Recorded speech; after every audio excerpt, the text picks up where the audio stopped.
இந்தியாவில் கண்ணை கவரும் எத்தனையோ மலை பிரதேசங்கள் உள்ளன. ஆனால் பெரும்பாலானவை எப்போதும் கூட்டமாகவே இருக்கும். அந்த சத்தமும் கூட்டமும் இல்லாமல் நிம்மதியும் இயற்கையையும் தேடுபவர்களுக்கு 7 அட்டகாசமான மலை பிரதேசங்கள் இருக்கின்றன.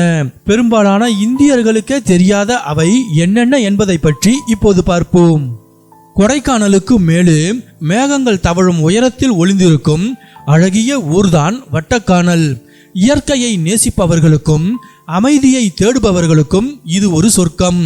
இங்கிருக்கும் காஃபி ஷாப்களில் அமர்ந்து மலை அழகை ரசிப்பது ஒரு தனி சுகம். கூட்டத்தை விட்டு விலகி ஒதுங்கி இருக்க நினைப்பவர்களுக்கு இதுவே சரியான இடம். வெள்ளை ஆர்கிட் மலர்களின் நிலம் என்று அழைக்கப்படும் குர்சியாங் டார்ஜிலிங்கிற்கு அருகில் உள்ளது. இங்குள்ள தேயிலை தோட்டங்கள் மற்றும் இமயமலை காட்சிகள் உங்களை மெய்சிலிருக்க வைக்கும். அந்த பழமையான டார்ஜிலிங் இமயமலை ரயில் பயணம் உங்கள் மனதிற்கு பெரும் நிம்மதியை தரும். கேரளாவின் வயநாடு மாவட்டத்தில் உள்ள கல்பேட்டா வணிக நெரிசல்கள் இல்லாத ஒரு அமைதியான ஊர். பிரம்மாண்டமான செம்பரா சிகரமும் அடர்ந்த காடுகளும் உங்கள் நுரையீரலுக்கு புத்துணர்ச்சியூட்டும் தூய காற்றை அள்ளி தரும்.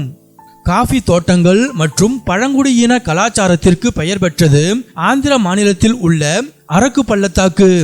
மலைகளுக்கு இடையே செல்லும் ரயில் பயணம், பழங்குடியின அருங்காட்சியகம் மற்றும் அழகான நீர்வீழ்ச்சிகள் என இங்கு பார்ப்பதற்கு நிறைய விஷயங்கள் உள்ளன. ஹிமாச்சல பிரதேசத்தில் உள்ள தீர்த்தன் பள்ளத்தாக்கை அம்மாநிலத்தின் ரகசிய அழகு என்று கூறலாம்.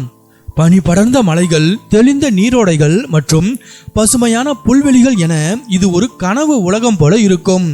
மலையேற்றம் மற்றும் முகாம் அமைக்க இது ஒரு சிறந்த இடமாகும். உத்தரகாண்ட் மாநிலத்தில் உள்ள சக்ரதா அடர்ந்த காடுகள், நீர்வீழ்ச்சிகள் மற்றும் பழமையான குகைகள் நிறைந்த இடம். நீங்கள் சாகச விரும்பியாக இருந்தால் மலையேற்றம் செய்யலாம் அல்லது இரவில் நட்சத்திரங்களை வேடிக்கை பார்த்தபடி பொழுதை கழிக்கலாம். தனிமையில் பயணம் செய்பவர்களுக்கு சக்ரதா ஒரு வரப்பிரசாதம். ஜம்மு காஷ்மீரில் உள்ள கோகர்நாக் நன்னீர் ஊற்றுகளுக்கும் பூங்காக்களுக்கும் மிகவும் பிரபலம். மே மாதத்தின் இதமான வானிலையில் முகலாய தோட்டங்களில் உலா வருவதும் மீன் பண்ணைகளை பார்ப்பதும் ஒரு புதுமையான அனுபவத்தை தரும்.